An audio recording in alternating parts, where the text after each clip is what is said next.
Aujourd'hui, je vais partager avec toi 3 erreurs qui vont littéralement crucifier tes stratégies de vente sur Internet.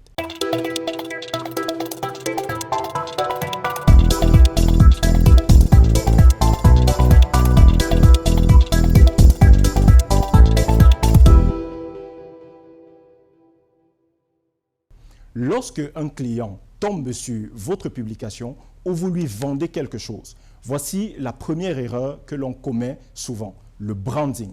Où est-ce que le branding crucifie vos ventes sur Internet? Vous faites une publicité de votre marchandise, votre produit est bon, la bonne qualité, un bon prix, ça intéresse. Mais les gens sont sceptiques sur Internet. On ne fait pas les achats de manière directe. Qu'est-ce que ton client va faire à ce moment-là? Il va cliquer sur la page, pas sur le produit, il va cliquer sur la page pour découvrir ce que tu proposes, pour essayer de se faire une idée de qui tu es réellement. Et au moment où il débarque sur ta page, le branding est totalement décousu. Ça n'a rien à voir avec la valeur du produit proposé. Imaginez, vous tombez sur la publication d'un centre de formation professionnel qui vous propose des formations qui vous intéressent à un prix très élevé, peut-être 2 millions l'inscription annuelle. On vous vend un produit qui vaut 2 millions. Et lorsque vous débarquez sur la page de l'école en question, vous vous rendez compte qu'elle n'est pas du tout professionnelle. Il n'y a pas de couleur alignée, la couverture ne respecte rien, le logo n'est pas aux normes, il n'y a pas un certain standard. Le branding simplement de la page suffira à plomber toute la stratégie. Peu importe combien de temps ça vous a pris pour monter cette publicité, vous allez totalement la crucifier à cause du mauvais branding sur votre page. Erreur numéro 2, le contenu. Lorsqu'on débarque sur votre page, on se rend compte que vous manquez cruellement de contenu.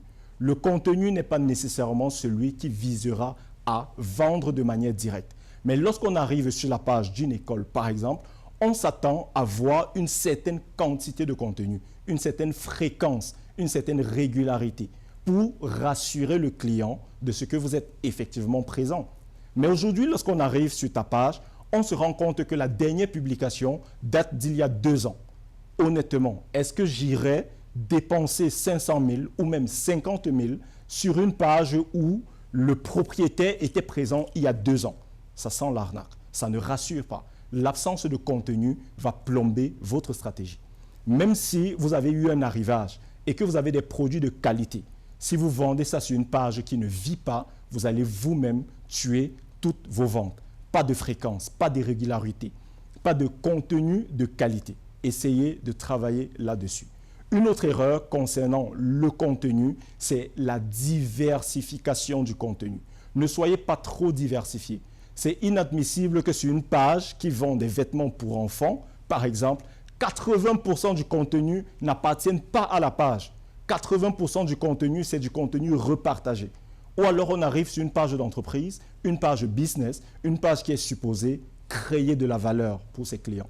Mais sur cette page, on remarque que le contenu n'est pas un contenu original. Ce n'est pas un contenu qui a été créé, c'est un contenu qui a été partagé, c'est un contenu qui a été cross-posté d'un autre créateur. Ça ne fait pas sérieux. Le contenu peut plomber littéralement votre stratégie.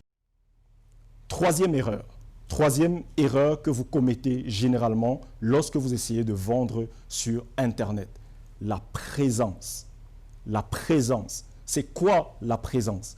Lorsque je lance une campagne publicitaire sur Internet, lorsque j'essaye de vendre un produit, le client peut prendre la décision d'acheter tout de suite.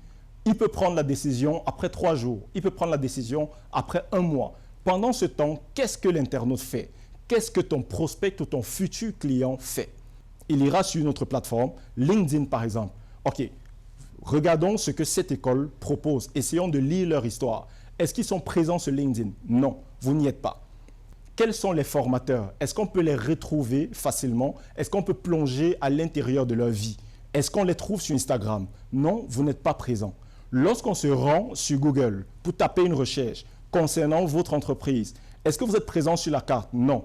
Vous avez dit formation disponible à Yaoundé à tel endroit, mais si on essaye de savoir si le lieu est véritablement accessible, l'endroit par excellence pour avoir votre itinéraire, c'est sur Google. Est-ce que vous êtes présent sur Google lorsque vous faites une publicité sur Facebook? Non, vous n'y êtes pas.